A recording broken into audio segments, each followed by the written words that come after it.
thought the noises under my floor were just pipes until I saw the handprints inside the sealed room.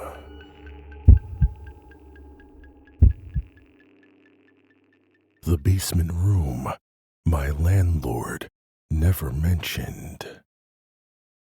It happened during my last semester in college, just before winter break. I was renting the bottom half of an old duplex on the east side of town, the kind of place that smelled like dust and burnt coffee. Rent was cheap, and the landlord, Gary, was one of those guys who seemed helpful but always managed to dodge real questions. The basement was unfinished, cinder block walls, low ceiling, bare bulb lighting. It was where the fuse box and water heater were, and that was about it. I only went down there a couple of times a week to do laundry. One night, around 11:30, the water pressure in my shower dropped suddenly. No hot water either. I waited, thinking it was a building thing, but when it happened again the next night, I figured I would check out the pipes myself, since I knew it would be a hassle to get Gary to do it. That's when I noticed something I hadn't before. Behind the washer and dryer, there was a heavy plastic tarp nailed into the joists, like a makeshift curtain.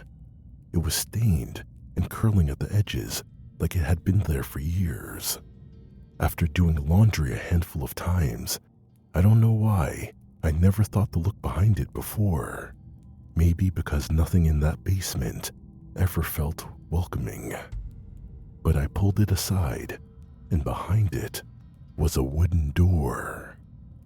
It was old and narrow, sunken into the concrete like it didn't belong there. The wood was cracked at the bottom, and there was a padlock loop welded onto it, but the lock itself was missing. The doorknob had dust on it, but the part right around the keyhole looked clean, like it was used often. I stood there for a long time, trying to convince myself it was just a storage closet. Then I noticed the strip of worn-out carpet just in front of the door, stained dark in one corner. It looked like water damage, but it hadn't rained in over a week. The next day, I called Gary and casually mentioned the other door. He got weirdly quiet, then said, "Oh, that. It's just an old coal chute. Don't mess with it. It's sealed shut anyway." But it wasn't.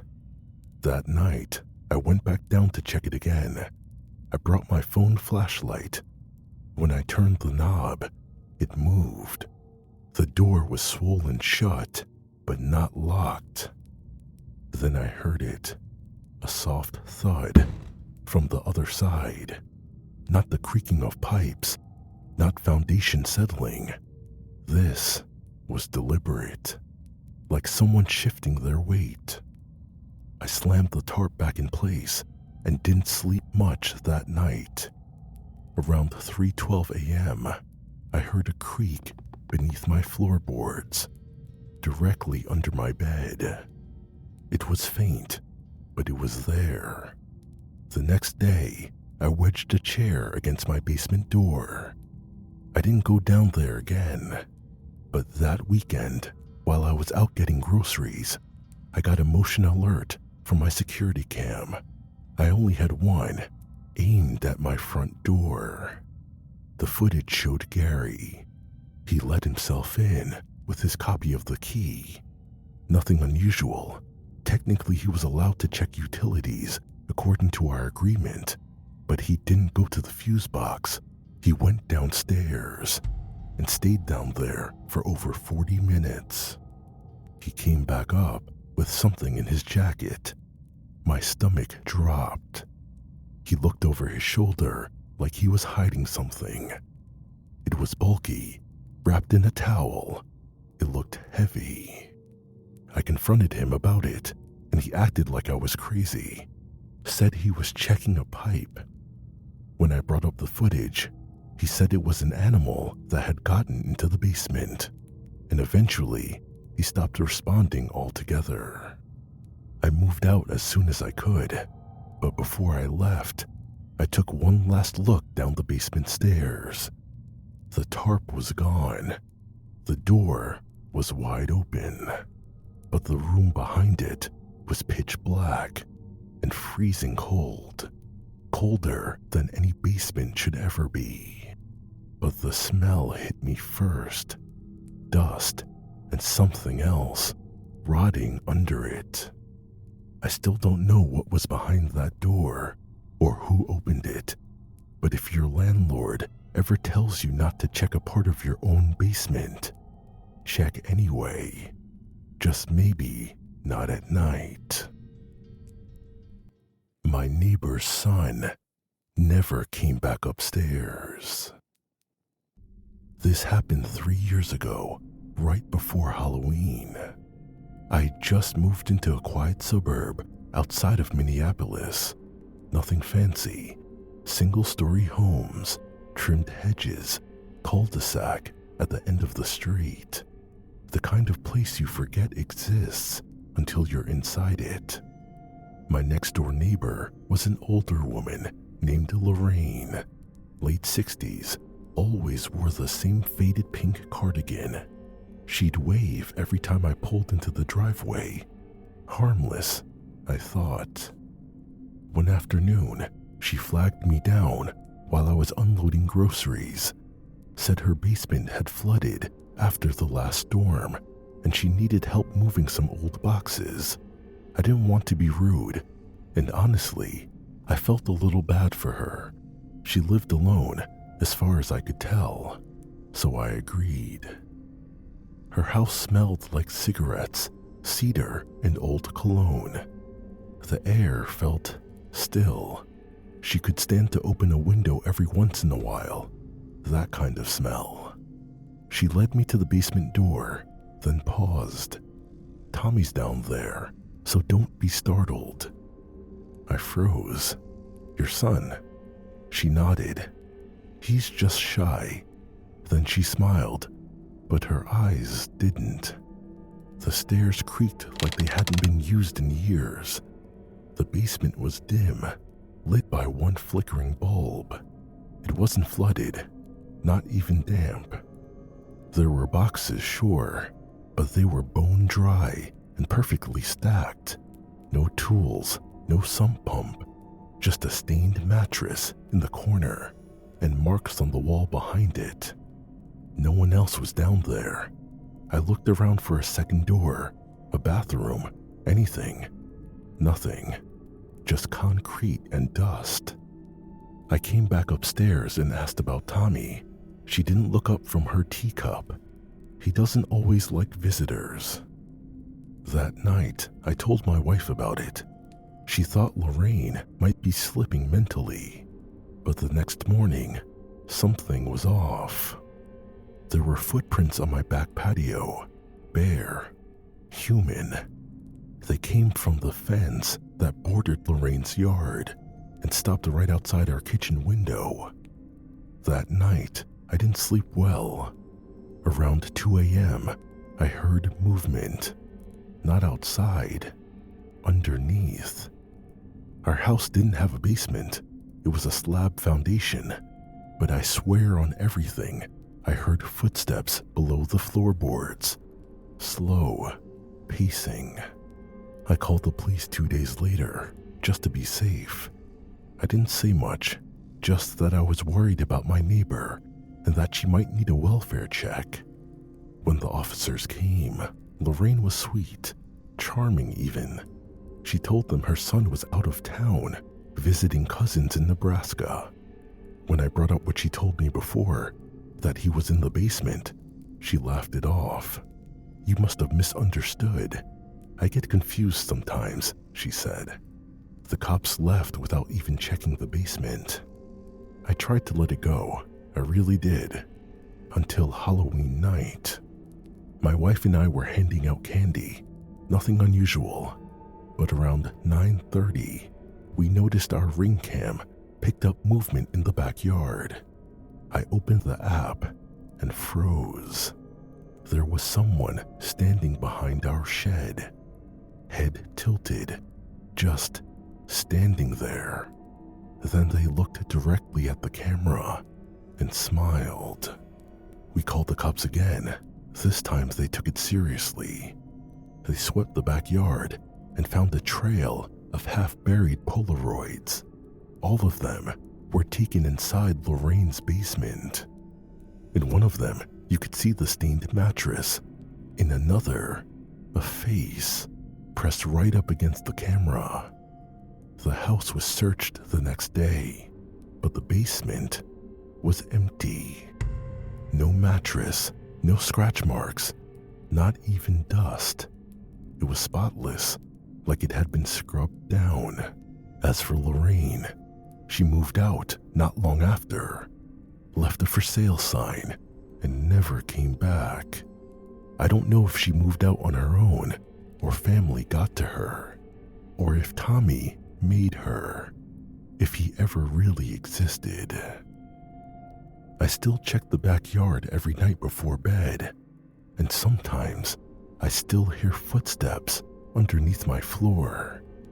So if a neighbor ever says their adult son lives in the basement, believe them. Just don't go downstairs. We found a hatch under the carpet. This happened in the summer of 2018. My brother and I had just started flipping houses together. Small ones, mostly foreclosures, nothing fancy. Buy low, patch it up, resell. We found one on a dead-end street outside Columbus. 2-bedroom, 1 bath, unfinished basement, listed way under market value. The listing photos were awful, but structurally, it looked sound. So we bought it. The first few days were normal, pulling carpet, scraping walls, dumping old furniture. Then we started working on the basement. The stairs were warped and steep, but the space had potential. We were peeling up some ancient green carpet tiles when my brother stopped. Dude, what's that? Beneath the adhesive and dust, there was a hatch. Square, metal, with a latch handle set into the concrete. No hinges.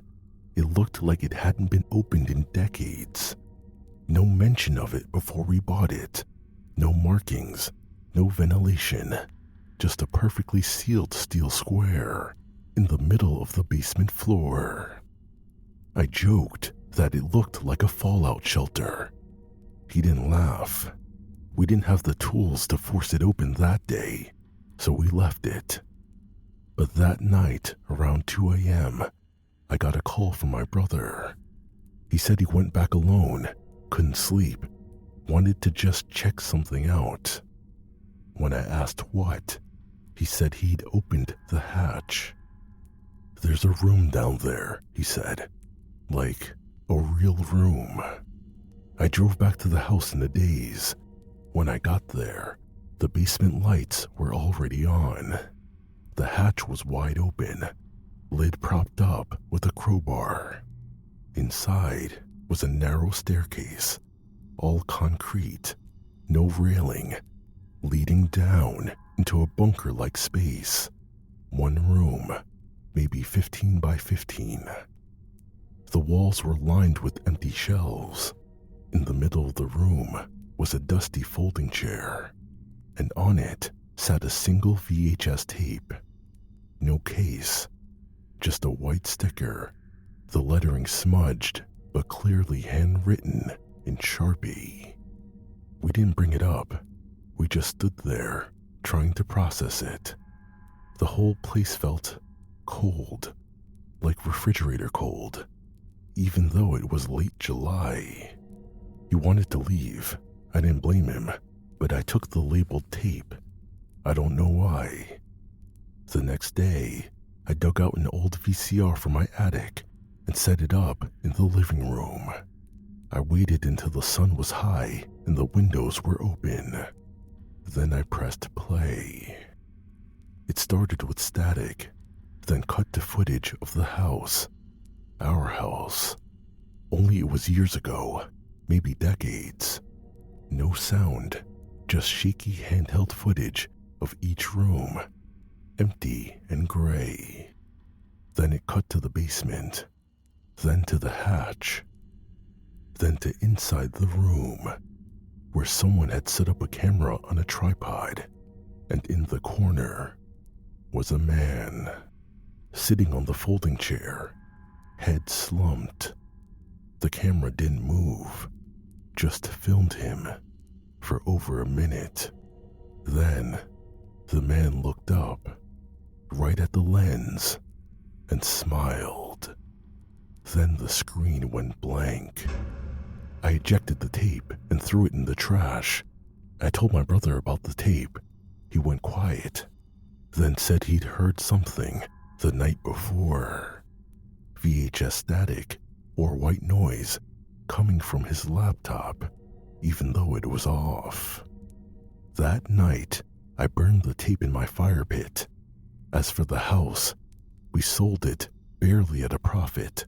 For all that work we put in and the stress, we only came out with $1,000 profit, well below our normal. We told the new buyers the hatch led to plumbing access and was just a spare room. I don't know if it was a lie or if the house really was connected to something older, something that remembers. If you ever find a hidden room with a single unlabeled tape, don't watch it, and whatever you do, don't bring it home. This is Mr. H. You're listening to Masked Horror.